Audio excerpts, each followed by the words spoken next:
This podcast is sponsored by Bigger Brains, online training that won't bore you to tears. Expand the minds of your workforce at getbiggerbrains.com. Welcome to Permission to Speak, the video blog and podcast that loiters at the intersection of leaders who want their people to speak up, technology that facilitates connections, and results that serve our higher purpose. Now, here's your host, Kelly Vandever. Hi, welcome to the podcast. This is Kelly Vandever, and my special guest today is Melissa Karz. Melissa believes that success is fueled as much by personal factors as by professional ones. She helps clients understand the depth of their potential and the steps they can take to achieve personal and professional success. Melissa is an executive and career coach. She partners with her clients to leverage and develop the strengths, competencies, and knowledge necessary for success in assimilating into new and expanding roles, effective leadership, successful career transition, and team effectiveness. Her clients have included Sony Pictures, Edmunds.com, Warner Brothers, First Republic Bank, and lots of growing startups. Melissa has spoken widely and written on professional relationship building. Her book, Invisible Bridges, Building Professional Relationships for Results, has been featured in Fortune and in in the Los Angeles Times. So welcome, Melissa, to the podcast. Hello.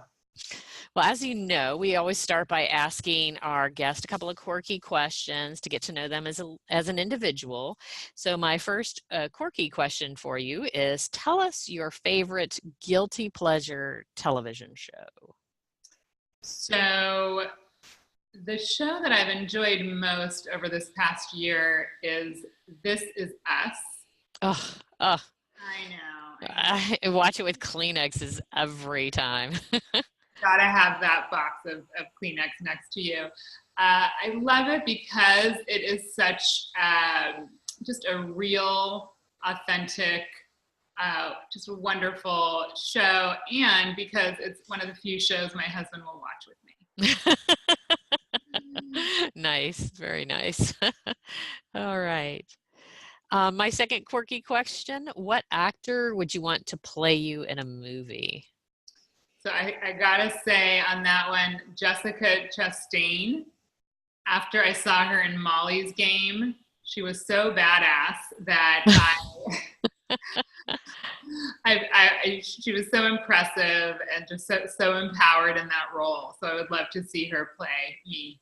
Now, I don't know her as an actor. Do you look like her? No, she doesn't really look like me, but that particular role she played, she did such a just fabulous job playing Molly, who's a real person. Yeah. Oh, very cool. Okay, well, I'll have to check that out at some point. Very good. All right. So the next question is a little bit more serious. So what's an innovation that you've tried in the past 6 months that went way better than you thought it would? Great question. So about a month ago, I went through a 3-day certification with a new leadership tool to add to my repertoire. So it's a 360-degree feedback tool, and it's called the Leadership Circle Profile. And I've been in this field for over 16 years and have been through many trainings and certifications. And so I wasn't expecting this one to be all that different, but it was an incredibly transformative several days. It's a tool to use with the leaders I work with that just goes very deep into sort of the key leadership competencies that make leaders effective, as well as what they call the reactive tendencies that don't work as well for effective leadership. And I like the tool because it's so research-based and grounded in all of the leadership research, along with psychology and adult stages of development. So I'm super jazzed up and excited to start using it with clients. So 360 makes me think that maybe there's some kind of a feedback mechanism. Is that part of it? Is that what helps make it more effective? Or yeah, so the 360 piece is really a critical piece in most executive coaching engagements because we all have blind spots. And sometimes, there are gaps between how we perceive ourselves and our own levels of effectiveness and how others perceive us. And getting feedback, and there's many ways to do it. We do a lot of interview-based feedback, but sometimes combining it with a tool like this can be an extremely eye-opening process. In fact, I always say that the 360 phase of an engagement, or the assessment phase, is where a lot of the insight happens, and the coaching phase is where a lot of the change happens. Interesting. So is there any insight, anything in particular that you can share with us about this new technique that was especially eye-opening, especially given your career path and how many years you've been doing what you're doing? I think that just the competencies and the categories and the language and sort of they use this visual mandala to sort of capture their whole, to ground all the theory. And it's just I took it myself, and then everyone I know who's taken it finds that it's just very spot on in terms of what it captures. So I got to ask, did you have some of your clients take it as well to identify some of your blind spots? I did. I had 5 people take it on my behalf, both peers and not clients, but just people on my team. Yeah. So more about how you lead. Yeah. Excellent. Okay. Very cool. Very cool. Well, speaking of, I was happy with the results. Oh, good. Oh, good. God, or I might be in the wrong field. Exactly. Well, speaking of being in this field, what is your origin story, if you will? How did you get interested in this field, and in the research that you've done with what led to the book and all that? How did that all happen? So, let's see. I have always been very motivated and have had a strong value around not only maximizing my own potential, but helping others maximize theirs, and sort of operate at my highest and others' highest sort of best and best capacity. And so, back now many years ago, after I got my MBA from UCLA, and then I went into management consulting, and it was really during that time where I was working and I had lots of interaction with different levels of leaders in different industries, that I really realized, for me, the spark came in doing coaching with those leaders and helping them sort of deploy their best selves and show up as their best. And it so happened that at the same time, the whole field of coaching was burgeoning. And so I was sort of in the right place at the right time. And so I followed that, interest and passion. And 16, 17 years later, here I am. But there've been a lot of morphologies of things throughout my career in terms of just various. I've always been doing executive coaching and leadership development and team effectiveness work. And about 2 years ago, became a partner and owner in this firm, Next Step Partners, which I've been affiliated with for many years. And we are just a incredible group of talented people, about 25 of us. We're a boutique firm. We are national, and we're really about, doing good work and having good lives. Well, isn't that what we should all want, right? Pretty simple, right? Yeah.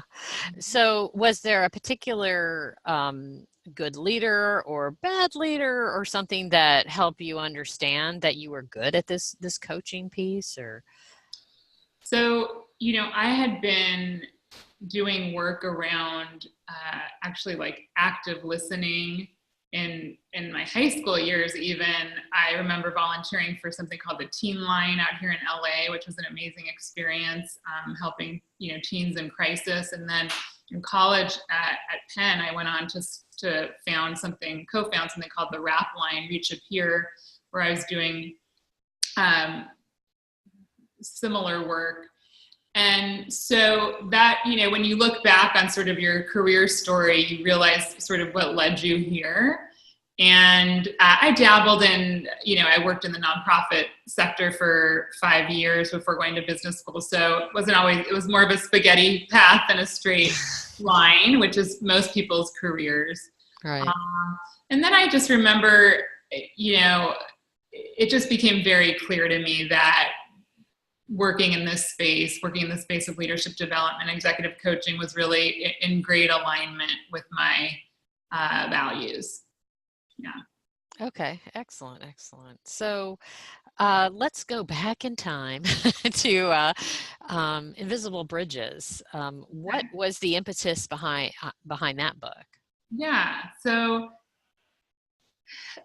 my colleague and I at the time, who was a professor at the Anderson School of Business, John Ullman, great guy, we were finding that in our just respective work in our practices with our clients, that there were some consistent themes that were coming up, especially in our coaching work. And one of those themes was that as leaders moved up the food chain, their competence around relationship building, their ability to communicate effectively with others, collaborate with others, handle conflict, build trust, influence those, which is a lot, very much a byproduct of effective relationships, was becoming more and more important relative to their competence, even as they aggrandized in their roles. And that we would be working with leaders that were just, all the things, the sort of, what got you here isn't going to get you there. All that got them to the point that they was no longer as much as what was valued. And so we found that we were just doing a lot of work around this area of relationship building. And it kind of sparked this curiosity in us to investigate, well, what is it that the people who do this really well do? What are those competencies? Are they innate? Are they learned? What do they look like? And so we basically went off on a research journey to answer some of these questions. And out of that came some assessment tools. It came some books. It came some workbooks. So we developed sort of a suite of products around this. So talk about the innate versus the learned piece. What did you find out there?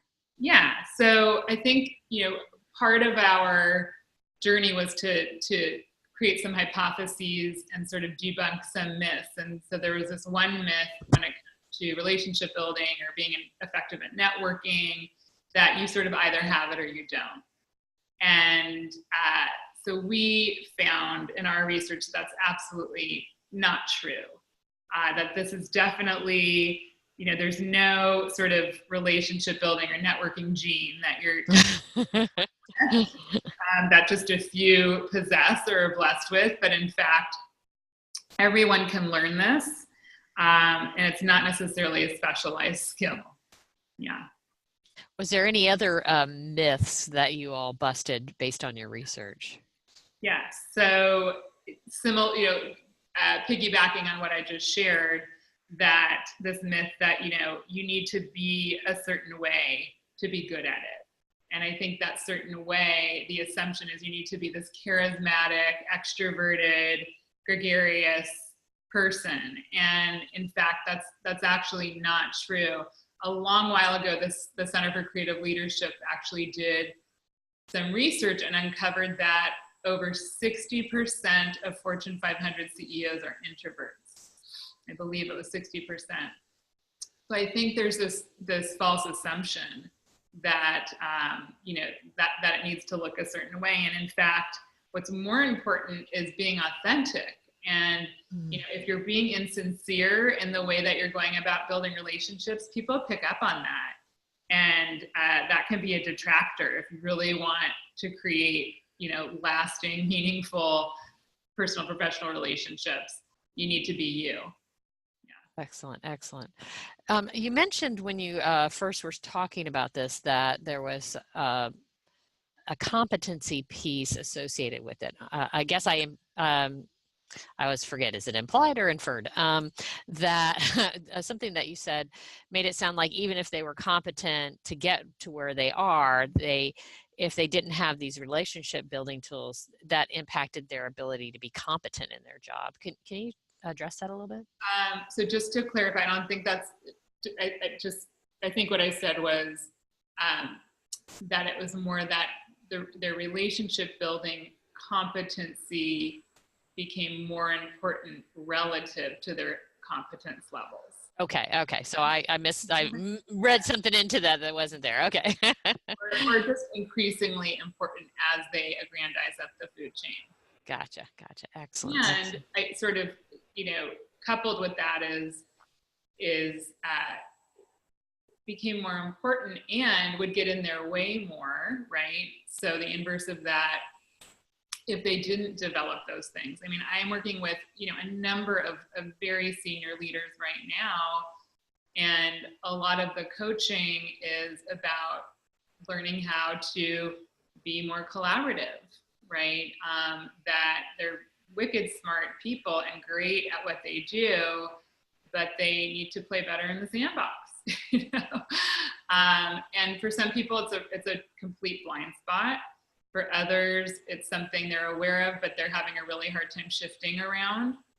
Because sometimes you can know exactly what you need to do to make a positive change, but actually closing that knowing doing gap can be painful and hard.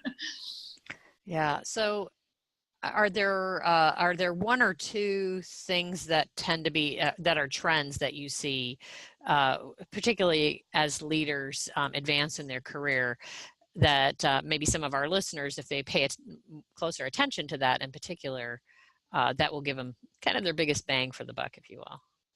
In terms of just principles, or? Yeah, are there particular leadership competencies that can be learned and people can grow into, but they may not be the things that they think they are. Maybe they might think it's having a wider breadth of the organization, where in your research and your in your practice, what have you found are some of the key things that really maybe underestimated but are extremely important? Well, let me preface what I'm going to say with a true belief of mine and ours and Next Step Partners, which is leadership can be learned. So, all competencies can be learned. I'm a huge proponent that you've got to have a growth mindset here. I mean, certain things are more natural strengths for each of us. They come more effortlessly. We're more drawn to them. And, if there's a desire and a commitment to learning, then you have a growth mindset, you can certainly learn competencies too. Again, but you got to have the desire and the commitment there. So, there's so many important leadership competencies. I think, being collaborative, I mentioned earlier, is a huge one. I just was speaking with a new client this morning about developing leadership presence, becoming a better active listener. Leadership presence is a big one. That's something that comes up a lot, especially with a lot of my clients. And the third one for this particular client was learning to be more strategic. This is, I think, such a common development area for folks that are moving up, and they're needing to sort of shift from being more of a tactical advisor to more of a strategic leader, and really having to kind of make this adaptive change of seeing themselves differently and learning to get out of the weeds to focus on really their highest value work. And that's a tough one. I think it for many, it's the toughest transition in their entire career. when they really start not only becoming a leader of others, but then even an enterprise leader, which is really about how to see themselves differently and see their value differently. Excellent. So you mentioned the growth mindset, and I don't know this to be true or whatnot, but I imagine that you get clients because either they themselves recognize they're not getting the results that they want, and they're looking for some help there, or somebody in their organization has said you need you need to get some coaching or some help. So is that true? Is that true? Is that how folks normally come to work with someone like yourself? Yeah. So we're very development focused. We're not we don't see our work as sort of punitive or interventional. I'm sure there are folks out there that focus more on that niche, but we typically work with either, we're brought in either by functional leaders or by leaders that work in talent or learning and development, organizational development, human resources tend to be our partners that bring us in as well. So it's a variety. It depends on the size and structure of the organization. And so as they are being brought in, how big an element is that growth mindset in really making some change? I think there's such a continuum. I started working with someone very recently who, the very first thing he said was, I value feedback. I'm really looking forward to my 360-degree feedback assessment. I know there's always room to grow and develop and improve. And so this is someone who clearly on that continuum of fixed versus growth mindset, is very high and very able to take in feedback and integrate it into how he behaves, sees himself. So, there's really a gamut. One of the things that we try to do before we take on, especially individual clients, is really kind of assess coachability, because obviously we want our clients to succeed, we want to succeed, and we want to work with people that are really, like I said, have the desire and commitment to sort of be at their growth edge and be their best. In order to do that, they need to be invested. So it doesn't really work when sort of coaching is put upon them. So I'm guessing that the folks that listen to these interviews and to this podcast are people that want to improve their leadership abilities, and that's why they listen to things like this. But is there something that some pointers that you can give to them to help them have a very honest assessment about how well they do open themselves up to feedback? Mm-hmm. Questions they can ask themselves maybe, or something. Yeah, that's a great question. I think, one thing is just to kind of step back and to ask themselves sort of, when was the last time I got feedback, whether it was informal feedback, formal feedback through a performance review, whatever it was, and how open was I to receiving it? What was the impact on me? What must my mindset be about feedback given my reaction and my response? And if they were open and they were able to integrate it and use it as a development tool, great. If not, maybe it's about an invitation to try to identify and adopt a new mindset around feedback. So, our bigger goal at Next Step Partners is to really have a wider impact and help organizations create a feedback culture, where feedback is normalized. In the absence of feedback, it's really hard to know how you're doing. And what I always say to clients is, if you're doing great, wouldn't you want to know? And if you were kicking butt, and if you were doing something that was really getting in the way of your effectiveness or success, wouldn't you want to know? And the reality is, I think it's something like and this is some research that like 1 in 3 or 30% of organizations are actually effective at giving feedback. And when you look at some of the studies, it's one of the top reasons why people stay in their organizations and are engaged, is because there is a feedback mechanism. So you look at that disparity, that on the one hand, people are saying it's such a huge kind of engagement factor and retention factor. On the other hand, it's not really happening. So why is that, right? Like there's so much fear around it. And so I think the more, and I see this now, I mean, there's this whole, movement around radical candor, which is great. And I see this more especially with the startup world that I work with, that they're really, from the outset, really creating their values and their culture around being a culture of feedback. And so there's a lot of exciting stuff happening to model after. So for the listener who wants that, who believes in their heart of hearts that feedback is a good thing, and they trust that they can handle the feedback, are there 2 or 3 things in particular, tips or tricks that you might give folks to help them start that journey, even within their own team, if not within the whole organization? Absolutely. I would say, try to make sort of create some ritual around asking for feedback. So maybe on a quarterly basis or biannual basis, ask your team, what am I doing well and what can I be doing even better?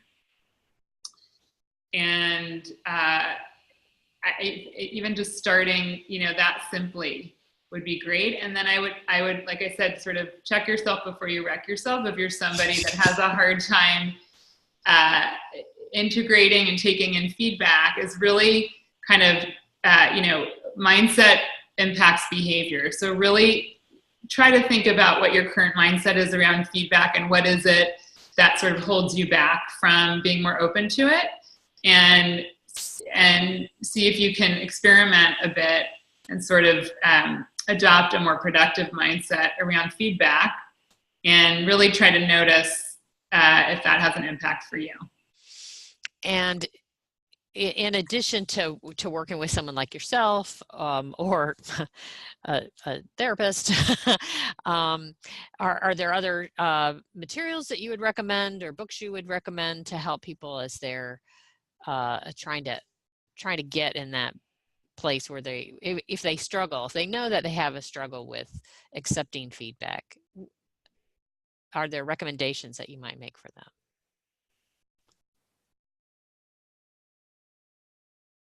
Yeah, I mean, there's a bunch of great Harvard Business Review articles that I love around feedback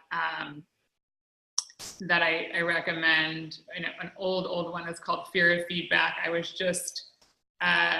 just read another one. I think it's called How to Receive Negative Feedback, something to that effect. There's a lot of discourse out there. So, I mean, even just kind of, I trust HBR a lot in their articles. So I think that's a good place to start, and realizing that, actually the number 2 biggest fear after dying is, it's a very big fear for a lot of people. So I want to just put it out there that it's universally feared by many people. And that is why it's not happening a lot, because there's, a sense of confrontation around it. There's the fear of just the emotional impact that it can have on others. And so there's a lot of good reasons that are driving the fear around it. But there's even better reasons to do it, right? So what are some of the benefits that people can experience as a result of being open to that feedback? So, I mean, there are many, but like I said earlier, it's very hard to know how to improve and develop if you don't know what it is you're doing and what your impact is. Builds trust. I mean, it can be just a growth tool in so many ways. So being open to it, really letting it, taking it in and sort of aligning it with how you see yourself. And like I said, taking on the mindset of crafting experiments around just gradually taking baby steps to integrate it. And I think, part of it is as we mature as adults too, the hope is that we have a little bit more of a self-authored kind of mode around how we see ourselves, and we're able to not worry as much about what others think of us. And so we're maybe able to take in the feedback a little bit more. Excellent, excellent. Well, Melissa, I really appreciate you taking the time and to sharing your wisdom and the insights that you've learned. Is there any question that you wished I'd asked that I didn't ask? Something that might share some additional insights for folks that might be listening? I think you covered a lot of ground, and I think we were able to really touch on sort of the two key aspects that we really look at when we're working either with individuals or with teams, which is, around change, and how really with any change, whether we're trying to make changes individually, we're trying to make changes as leaders of teams, that we're all just doing our best. And if we can look at both sort of the technical aspect of change and really figure out what are those best practices that we can add to our toolkits, as well as sort of that adaptive piece that I alluded to around, what are the mindsets and beliefs and assumptions and even fears that might be limiting us, then if we can get in there, whether it's with a coach or, which is a lot of the work that we do, then, and sort of unleash all that and unpack all that, then we're sort of free to really begin to connect kind of our inner game with our outer game more. Nice. All right. Well, thanks again, Melissa. We really appreciate your time and your wisdom. And how can people get a hold of you if they want more information about you and about what you do? They can email me at Melissa, Melissa, at nextsteppartners.com. Excellent. All right. Thanks again, Melissa. Appreciate it. Thank you. This podcast was brought to you by Bigger Brains, online training that won't bore you to tears. Expand the minds of your workforce at getbiggerbrains.com. Thanks for tuning in to Permission to Speak. If you want to increase collaboration and innovation in your organization, check out more resources available at professionallyhuman.com or give me a call, Kelly Vandever, at 770-597-1108.